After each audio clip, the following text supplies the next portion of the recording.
મિત્રો, તમે તમારા મોબાઈલમાં 3D ફોટા તો ઘણા બધા બનાવી લીધા, પણ હું આજે તમારા માટે લઈને આવ્યો છું એક નવું એડિટિંગ, અને તે છે 3D વિડીયો. હા, આજે હું તમને શીખવાડવાનો છું ફોટોમાંથી 3D વિડીયો બનાવતા. તો આજનો વિડીયો બીજા લોકોને પણ શેર કરી દેજો, જેથી કરીને બધાને આ 3D વિડીયો બનાવવાનું આવડી જાય. તો ચાલો ફટોફટ તમને આ 3D વિડીયો કેવી રીતના બને છે અને એના માટે કઈ કઈ એપ્લિકેશનની જરૂર છે તે હું તમને બતાવી દઉં. તો મિત્રો, સૌથી પહેલાં તમારે પ્લે સ્ટોર ઓપન કરીને તેમાં તમારે ચીમની લખવાનું રહેશે, જે આપણે ફોટો બનાવવા માટેની એપ્લિકેશન છે. આપણો 3D ફોટો આ ચીમની એપ્લિકેશનમાં બનશે. તો આવી રીતના ગૂગલ ચીમની પહેલી જે એપ્લિકેશન આવે તેને ડાઉનલોડ કરીને અને ઓપન કરી લેવાની રહેશે. આમાં તમારી ગૂગલ આઈડી એડ કરી દે, નીચે પ્લસના આઇકોન ઉપર ક્લિક કરશો એટલે ગેલેરી ખુલશે. તો નીચે ગેલેરીમાં જવાનું, એમાંથી કોઈ પણ એક સારો એવો ફોટો સિલેક્ટ કરી લેવાનો. ફોટો બનાવવાનો છે ને તે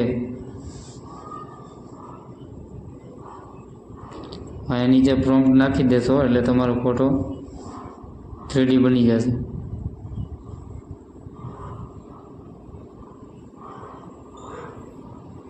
નીચે આપણે ફોટો જનરેટ થવાનું ચાલુ થઈ જશે અને માત્ર 1 સેકન્ડમાં જ તમારે ફોટો તૈયાર થઈ જશે. આવી રીતના 3D ફોટો આપણો બની જશે. આ બની ગયા પછી એને સેવ કરી લેવાનું રહેશે. આપણે ઉપર જ્યાં સેવનું બટન આપેલું છે ત્યાંથી તમે સેવ કરી શકો છો.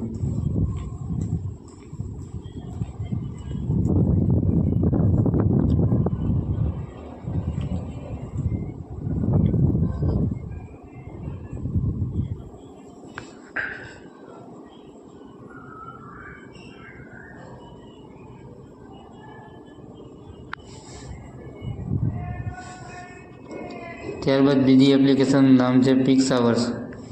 આ એપ્લિકેશનમાં આપણો 3D વિડીયો બનશે.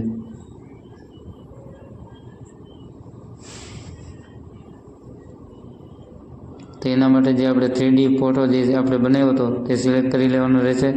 અને આ નીચે ખાલી છે ને તમારે 3 જ વર્ડ લખવાના રહેશે, જે છે એડેડ સ્લો મોમેન્ટ. આટલું લખશો અને નીચે ક્રિએટનું બટન આપેલું છે તેના પર ક્રિએટ કરી દેશો એટલે તમારો 3D વિડીયો બની જશે.